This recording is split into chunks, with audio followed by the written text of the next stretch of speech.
Welcome to the SalesSLAP podcast, where we hit you with the hard truths, bold strategies, and expert insights you need to master the art of selling. And who's leading the charge? Meet your hosts, Rick Denley, Simon Hares, and Scott Donald. Get ready for real talk, expert advice, and game-changing strategies. Because in sales, you don't just play, you slap. Let's dive in. I apologize. We had such good green room chatter going on. And when I hit the go live, it decided it was going to start the intro automatically. I think that's AI playing on it right now. It pisses me off because you mute my mic when you do that. And I don't get to say all the brilliant things that are running through my head. Yeah, it's not by accident. But did I show you guys this? Did I show you this? Oh, Simon, you were complaining about hockey and stuff. So I wanted to bring it back to. Okay, just a minute. Well, now we're going to. And that's the finished item. Wow. Yeah, but just so that you know, he's had that for 2 weeks and he hasn't even started it yet. Yeah. Oh well. He's been building a house. Wait. Lindsay's going to one up you. Here it comes. Is she gone? Did she leave? Oh, yeah. I'm looking forward to this. This has been in there for 2 years, and I haven't started it. Oh, that's nice. Hang on, Lindsay. That's the botanicals range. Now, if you're not going to do that, that set may be discontinued now, and it may be worth a lot of money on eBay. You should check it out before you decide to open it. That's a great suggestion. Lego does not depreciate; it only appreciates. That's true. I noticed you said Lego too because you're a real purist and not Legos. Because that would be incorrect. No, it is incorrect. You are right. I got nothing here, Lego. It's like people who say, "Look how mad he's getting." Honestly, it's like people who say they're buying coffees. We're going out to buy some coffees. No, the plural of coffee is coffee. It's okay. You're on a rant already. It's too early for that. Hey, Rick, okay, Rick, wait. This is all I got. No, you get to see this. This is all I got now. This was my weekend.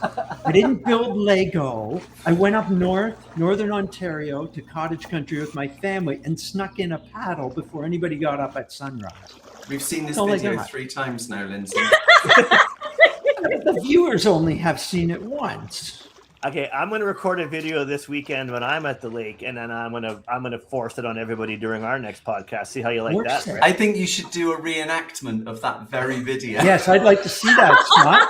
Let's see you do that. Then. You know what? When I'm up on the paddleboard, which we just bought a couple of years ago, everybody laughs because I look like a shaky old man standing up on a paddleboard. So I don't know that's actually a cool thing. But I think you should practice the straddle stand that you can see Rick doing on there to get the balance straight away. I'm not sure if that's a compliment or not, Simon. So we're going to go right into it today. It is a thing, isn't it? It's where you activate your core. Okay, Rick's taking charge here now, Simon. Anyway, we have a guest. Always in charge, and thank you, Simon. Today we've got a powerhouse in the GTM world joining us, and GTM stands for what, Lindsay? It's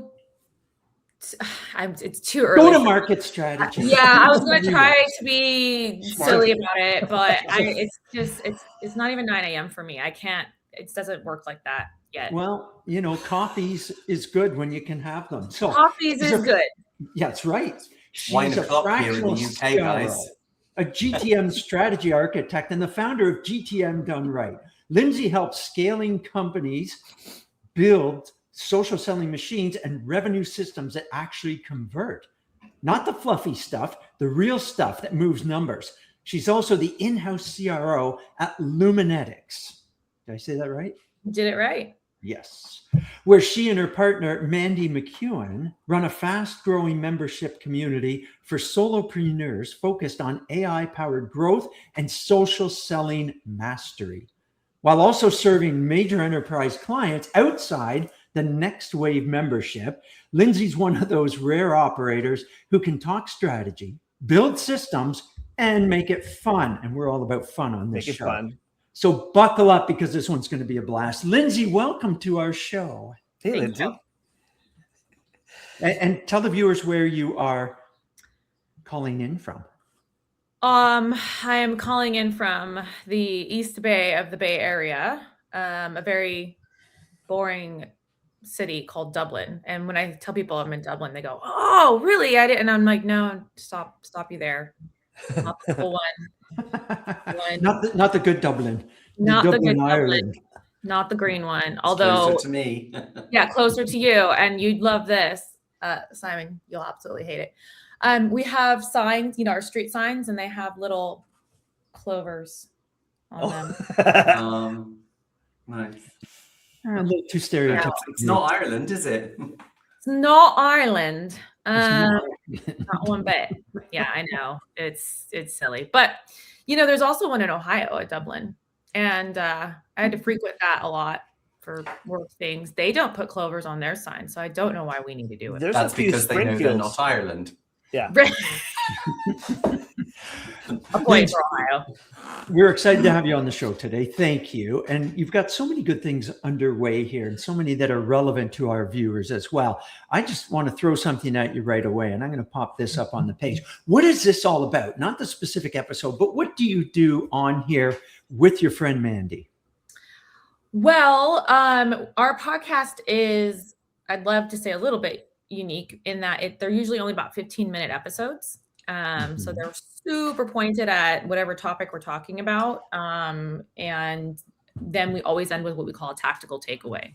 So something that someone could go literally apply right away to try out, whatever it is that we're talking about, to ideally find some improvement in that. And it started season 1 from the kind of inception of, if you were to be someone who's creating and building a business, and then kind of follows along that journey. So we're just about to wrap up season 2. And we're now, as you can see, that was one of our most recent, kind of talking about as you're starting to really outbound for your business. Okay, great. So I did put up the link so people can go have a look at all of your episodes. Whether they see them in chronological order or not, it's up to them, but I'm sure they jump in. I went and viewed some of them, and there's so many good tidbits coming out of them. And for a lot of people, hey, and I'll throw myself into that group, 15 minutes is pretty good when we busy schedules that we have. So yeah, because also I'm sorry, but I don't, who has the time to sit there and listen to hours of episodes? I don't. No, I said that to Scott. I said, you can't drone on and on. People don't want to hear you for more than 15 minutes. So. Scott, over to you. I know you have a dying, burning question to kick things off. And you're in hate mode with me right now. So. We've had a few swear words on our podcast, and I was trying to decide if I should introduce a new one, but I'm going to keep it above board. Scott, did you notice what my name is today, by the way? I didn't, but when you stopped featuring me, which actually looks pretty good. Okay, here's what I was going to say to Lindsay. And it's funny because I had this notion in my head, and I see what you posted this morning about sort of kind of being yourself and I want to say this, and I love this message, and I'm going to kind of segue it into something here a little bit, but I think what I've always enjoyed about Lindsay's content is that you never have to wonder how does Lindsay behave when she's not writing or posting a video, because I feel like what we see is the authentic Lindsay, and I'm a big, gigantic believer that this is such an important part of our branding, of our marketing, of our LinkedIn presence. So maybe I will ask a question that I didn't have. I'm gonna do an audible on the fly here. Why do you think it's so important for you, and then invariably for the people that you're advising from a social media perspective, to let people see you in sort of your natural, authentic self versus what we see so much polished bullshit out there? Yeah. Well, gosh, there's so much to answer there. We've only got 15 minutes, Lindsay. Yeah. To keep it I think. Well, we had 30 minutes, but Scott took 15 to ask the question. So. We have to learn to be succinct. Succinct. Well, I think if we weren't even talking about LinkedIn personal branding, we just talk about in general, when has anyone disliked authenticity? Period. Right. And when we think about famous people, athletes, actors, etc., we tend to really like the people we feel like are really kind, authentic people. The problem is that we never really know what they're really like very often, because they could be putting it on and they have people to make them look certain ways. And then you've got media that makes people look certain ways, blah, blah, blah. So I think if you just take a huge step backwards and look at it, that's why I think it's always good to be authentic. We bring it back down into like LinkedIn, building a personal brand here, whether it's for your own business or maybe if you work for a company, but it's still to benefit what you do. It's going to be the same. People want to get to know what you would really be like. They want to know if you were going to, like for me personally, I didn't start building my brand until I actually went off on my own. Before that, I always say I was in my little W-2 bubble, had my wonderful dream job at a dream company, and probably reposted company posts from time to time, like, you're not supposed to. And that was that. But, then when I went off on my own, I knew that now I'm not selling on behalf of another person's company and brand. It was me that I'm selling. So it's even more important that I'm myself and authentic, because I want you to know, if I hire Lindsay to help us fix our revenue strategy, which is a pretty freaking important thing to be doing, right? I want them to feel like I know who we're looking to hire. And that when I get there, it's just the same as how you maybe have seen me on LinkedIn, or even in the process, that we had when we were evaluating if it was right. So you're not wearing any masks in that case either. And what you see is what you get, so that when you introduce yourself and you come into a company, or like you said, in the hiring process, they know what they're getting as well in the individual and the leader. Okay. Yeah. Like that brings me to a question for you. Okay. Social selling and influence, which you talk about and teach about and help entrepreneurs with. You teach founders and solopreneurs how to lead with social influence. What's the biggest mindset shift leaders need to make to actually show up and sell socially? So 5-6 years ago, people started realizing, LinkedIn is another place that we could go sell, right? Because it was cold sequences and email and cold calling for a really long time. And then if possible, there's always been things like door knocking. And so it turned into this like whole other channel to essentially apply these email sequences. And it worked pretty well. My sales team, my BDR team, like they were finding success there. And then we stopped liking it, right? Tired of it. Yeah. Right. Because that's what happens. At some point we all go, wait a minute, I don't like this. You're just doing the same thing you do to me in my inbox. Right. And so it stopped being novel, but two, Simon loves that. Yeah, I could tell. Simon must love a good pitch slap. But I have this theory around why feel like we as humans seem to dislike it more in LinkedIn than other places. Yes. Okay, sure. One, Why is that? Well, so again, I think there's a little bit of novelty, right? That exists still here because we've been cold emailed and cold called for so many years that we're just kind of used to it. So we don't get so offended. But even so, LinkedIn is different because it feels like intrusive.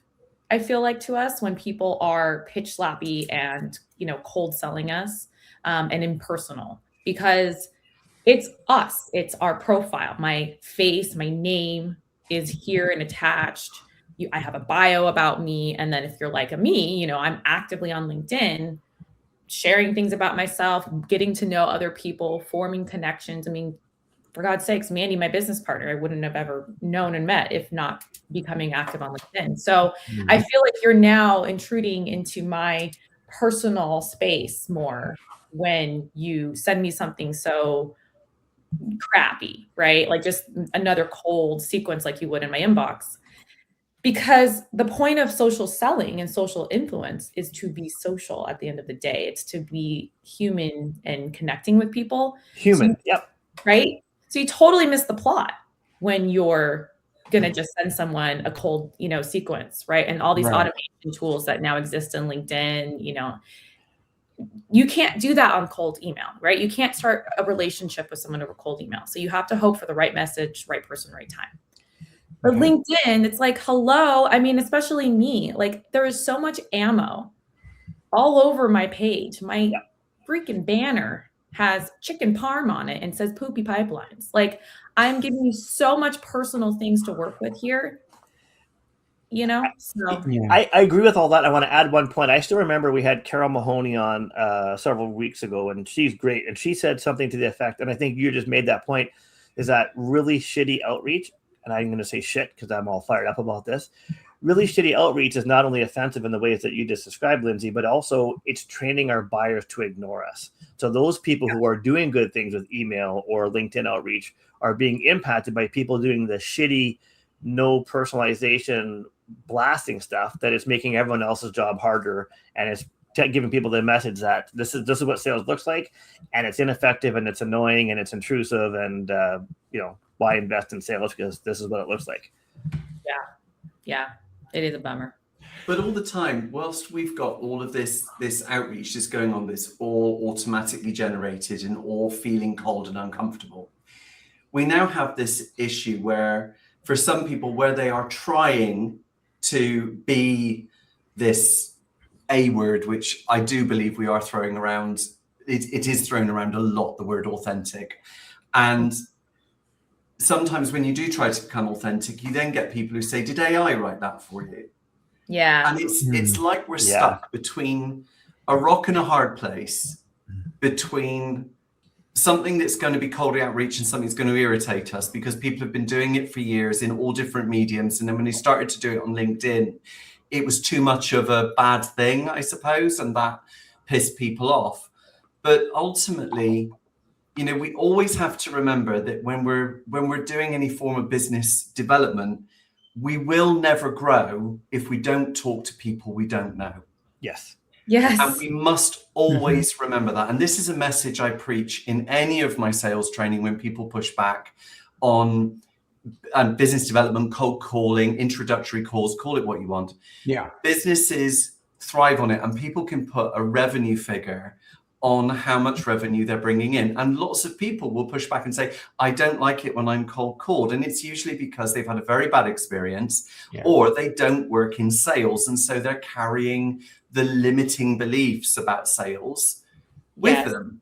But we have to start somewhere. Yeah. Now, when we talk about being authentic, this is really hard for many people. And there are people that I've spoken to and trained. They will say, what's the line between being authentic and being professional? Yeah. And where is that line? What do you think, Lindsay? Where's the line between being authentic and being professional? Because I think that sometimes if you think about that kind of really relaxed side that we all have, sometimes we wouldn't want to put that out there, however much we love it. I mean, that's a huge, I will say, and the post that I wrote this morning that, Scott was initially referring to is trying to encourage people to have more confidence in what they're creating, because that's what I'm seeing happen right now is a lot of lack of confidence in being more vulnerable, being more personable, all those things. I actually did a video pretty recently that I think speaks to this really well. And I think there's a couple points around what you're asking. One, yes, there's this fear that keeps a lot of people from being able to really create an authentic or personal brand on here because they're just afraid they're going to come off unprofessional. So that stops a lot. It holds people back. But what I challenge that fear with a little bit is it's unlikely unprofessional of what it is that you're thinking, is going to happen. It's just that you're more afraid of disqualifying the people that you don't need to be liking you anyway. I love this point. Yeah. So, I mean, that's another reason why I'm so bullish about being yourself and having, a personal brand and being unapologetically yourself, because you want to disqualify future clients, future people, if you immediately, right? It's a form of if someone thinks poopy pipelines as part of my brand is unprofessional, I don't want you as my client. No. I would never try to convince you, right? You don't align with me. Right. So like, that's an example. Or if you think that it's unprofessional that I literally have dance party Friday videos on LinkedIn. That's a question. That's a question I have. Like, again, I don't want to work with you. Now, do I have a little more confidence to be able to do that because I'm running my own business? Sure. You might have to be a little bit different if you work for a company, but even so, that doesn't make me unprofessional. That just shows me as a human being. Now, again, everyone's different. So I don't think you should go doing things that make you uncomfortable, but stop being afraid of disqualifying the people that you shouldn't and don't want to be interacting with, working with, etc. So that, I think that's terrific. Let me build on that a little bit, because I like what you're saying here. There's a couple other points that I want to make regarding that. And one is, it can be a generational thing. And I don't ever like to look at age in that, but I think it is. Oh, because you're older. That's why. Well, yeah, because Scott's older. So, it can be generational. And that's why I love having people like yourselves on the show, different generations. It's fantastic for us to realize that we don't want all that stuffiness, we'll say, or over professionalism at times. We want to display ourselves. What you're doing in the sales cycle, though, is just accelerating the qualifying area. You're qualifying up front and very quickly as well. In your words, you said it, do they align with me? With the way I work and the way I go to market. Let's figure that out very quickly, because not all clients, prospects are correct for your business, right? And you want to learn that up front, not further on. And from what I hear as well, you don't chase, you attract. You put it right out there. And if you think you're a good fit to work with me, fantastic, let's get going. I'm not going to chase you, Mr. Potential Client, up front. So you build a much more collaborative relationship instantly. And I think that's the key to faster trust. And we know that people won't work with people. People won't buy from people unless they trust them. So I think you're just accelerating that process. That's what I was hearing. Yeah, there's that. I also think a good rule of thumb too, the video that I just mentioned too also talks about what I call a code of conduct. And so what I always suggest to people is create yourself your own personal code of conduct for how you're going to show up here. Because there's going to be a person, a comment, a post that really pisses you off, really gets you going, like, it hits a hot button of yours. Probably has to do with something with morals or values or something, but like, you're going to really disagree. And if you make a code of conduct beforehand about like, how do I react and behave in those scenarios? Then it helps you a lot more when those scenarios come up, right? So for example, in the video I explained, I have a rule with a close group of friends. We're all active on here. And our rule is we don't lose our shit on LinkedIn. We just lose our shit with each other. So and on this show. And on this show. Yeah. Right. With friends, right? Yes. But I'm not going back and forth with a keyboard warrior on LinkedIn, because it's just not going to be worth it. That's their intention, is just to be doing that. It doesn't mean that I won't push back once in a while. It doesn't mean that I won't say something to somebody. Right. If there's something unkind, if there's hatred, if it goes against my values and someone wants to test it out, I may decide you're not welcome with that here. Yeah. But more along the lines, I'll probably delete and or block you pretty immediately, because you don't get to stay in my world with that. But nice. But I don't have an issue with disagreement either, right? So like my code of conduct helps me understand, how do I want to show up here, so that if you saw Lindsay, I think I say in the video, like if someone said something out of pocket in the line at Costco in real life, or if they did it in a meeting in my company I work for, or they do it on LinkedIn, I'm going to show up the same way in all three of those scenarios. So therefore, it's not unprofessional. Right.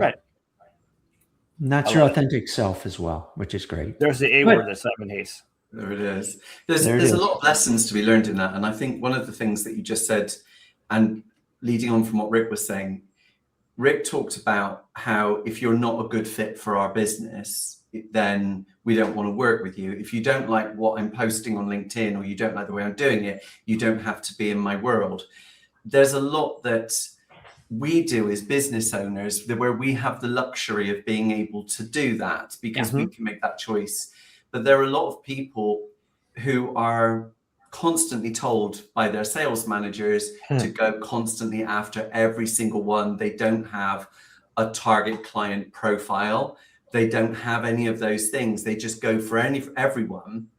and they think that ultimately we are going to be a good fit for you because our product is going to do something for you. So it's a bit of a mind shift, isn't it? To actually go in and go, I need to work out whether you're actually going to be right for us first.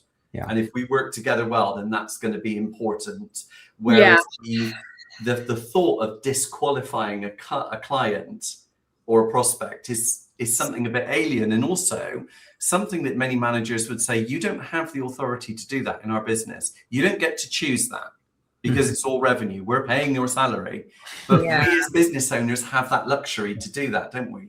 Well, we do, although if you are working for a company like that, and sadly there are a lot. Oh, yeah. Get a different job. Or some training from Serial Trainer 7, or some good growth from SBD Growth.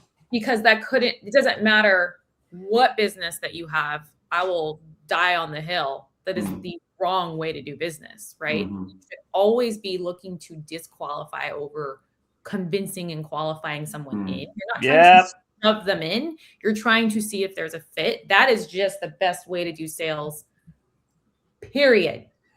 Just period. We could go down this road too. We could. I did a session yesterday with a group on earning the business, because I hate the word closing. And we talked about, and you could see some of the people get it. And the idea of saying, I said to them, not everyone deserves to get a quote from you.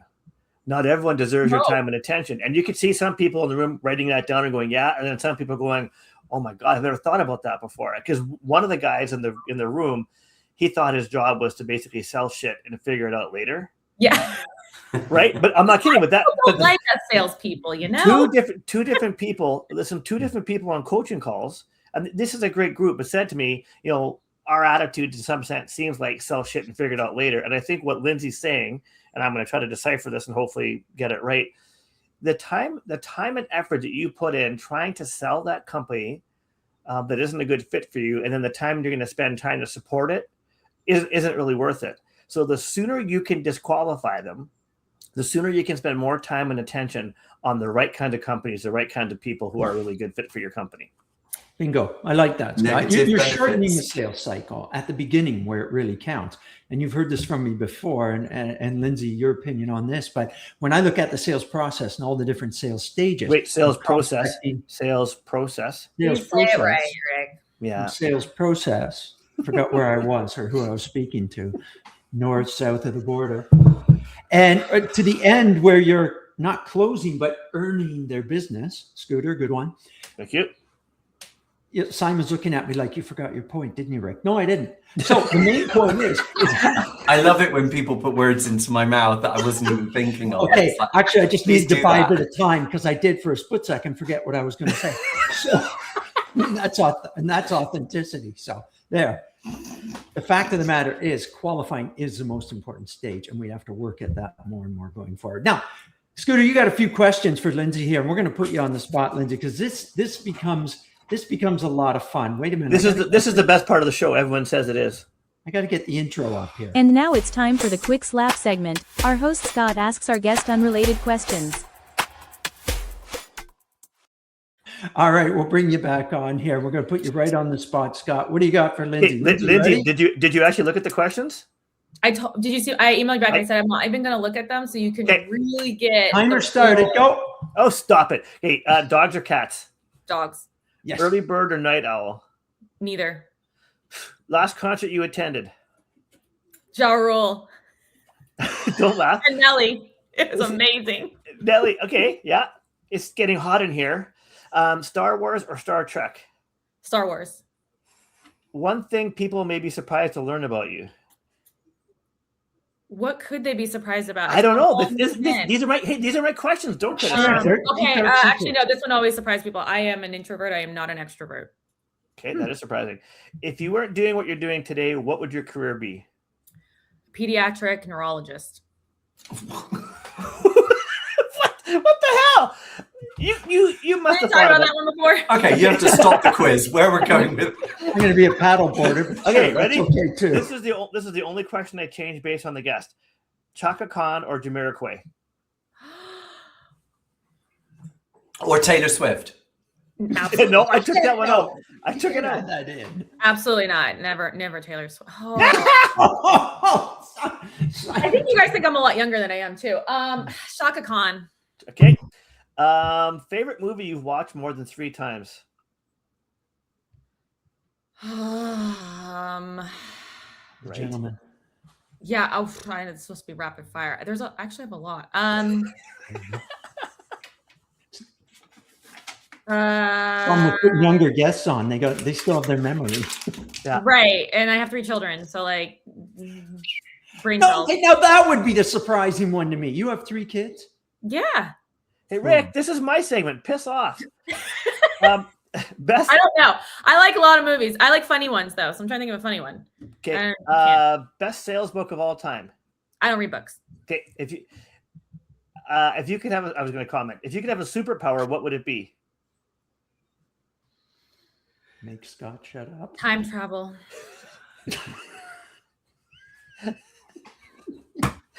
I want to tell you that you know what so badly right now. I Danny.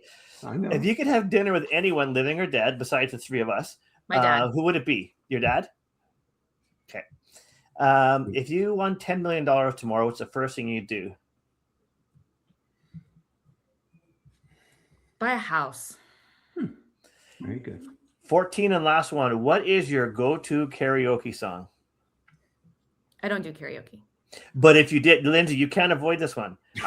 She just did. No, it's my segment. Ask it a different way. What do you sing in the shower? Okay. I mean, I just sang on LinkedIn. I do sing. I just I really just like karaoke. I know it's really weird. Makes no sense. Doesn't. We could do Shaka Khan. Shaka Khan. Could do. Tell me something good. Okay, we're done. Yeah. That was.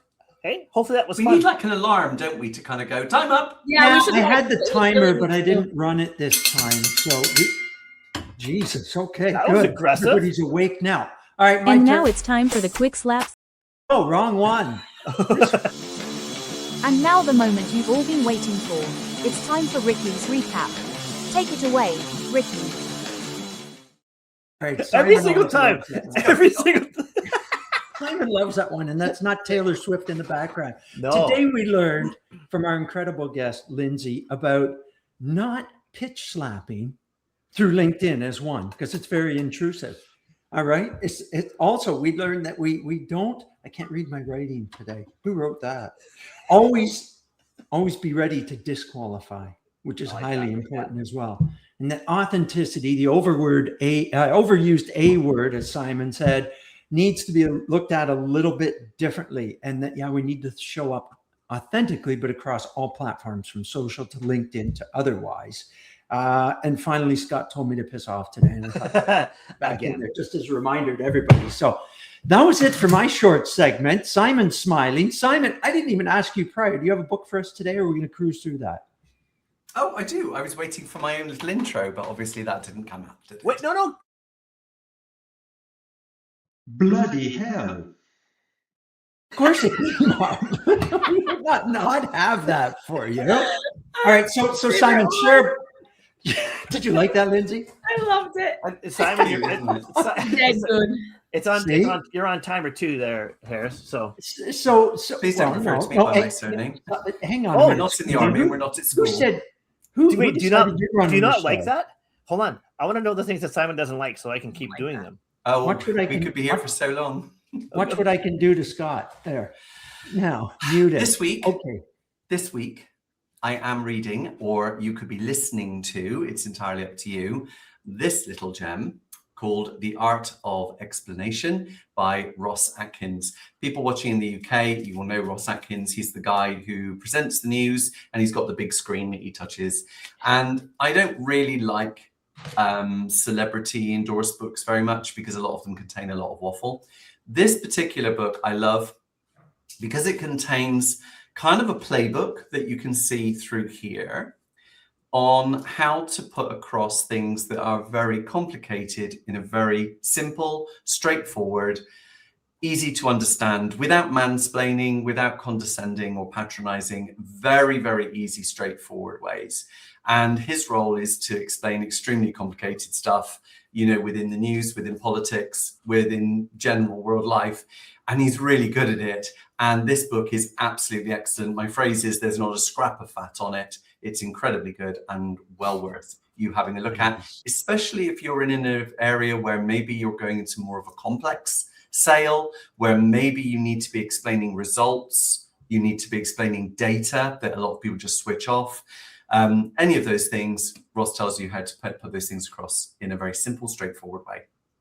Great, Simon. Thank you. Or if you're droning on and on like some people do. Lindsay, you get final word today. This was your show, and I welcome to Passive Aggressive. Next week, gaslighting. By Rick Denley. Make sure you really get a young person on for that one. Oh, Jesus. I learned from the young ones. Come on, Simon. What do you mean? Okay. I have Lindsay, a problem with you calling them the young ones. I mean, it's just...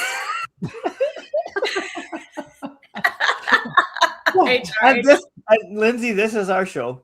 This is our show, but Lindsay gets the last word. Lindsay, where's the best place for people to reach you? Is it LinkedIn? I've got your website up here as well. Yeah, I mean, you can go with my website, but just find me on LinkedIn. If you don't pitch slap me, I will probably respond to you. Hey. Well, there you go, viewers. Now you know how to get hold of Lindsay without that pitch slap going on. Guys, another great episode. Lindsay, thank you for being here. Thanks, Lindsay. This is worth the wait, wasn't it? We need to get your partner on, or both of you. Oh my God, you'll just we could do that. have Mandy and I together. We could do that, but we'd have to get Scott off the screen. We can only have 4 on at one time. So. No, they could be in the same room together. Oh, fun. All right, fine. I could Mandy. So Mandy's she's like a nomad. So she's it's like where in the world is Carmen Sandiego? Okay, well, let's make it work. But she comes 2 to 3 times a year, so we can't do it in August. It'll be too soon. But the next time she comes, we could plan around that. And then let's take. Okay, I love the idea. And Rick, you and I are going to talk later. I'm not happy with you, young man. Well, my hair probably won't be blue by then. It's always changing. So I'll give you a heads up so we can coordinate. I'm planning on doing something different with my hair too. So we'll see how this I know. You always do. Lindsay, thanks for being here. Viewers, thanks for tuning in. Make sure you get a hold of Lindsay as well, and the rest of us as needed. Scooter, love you. Thank you for attending the SalesSLAP podcast. Feel free to reach out to your hosts, Rick, Simon, and Scott, and our guests from this episode for more information. We look forward to seeing you next time.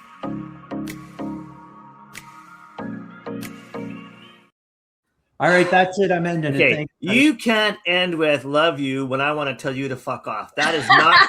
That's not fair. Let's see if we get kicked off LinkedIn for that. We are still live. We're still live too. Look at that. We may want to clip that. Yeah, that'll be our promo video, Lindsay, that you can put up there. Scott dropping an F-bomb. I mean, loving you as I do, I have a client that I have to start coaching who's in another country, so on a time zone. Lindsay, lovely to meet you. Thank you so much, chaps. I'll see you anon. Have a great weekend. See you, Simon. Have a good weekend, bud. We're out.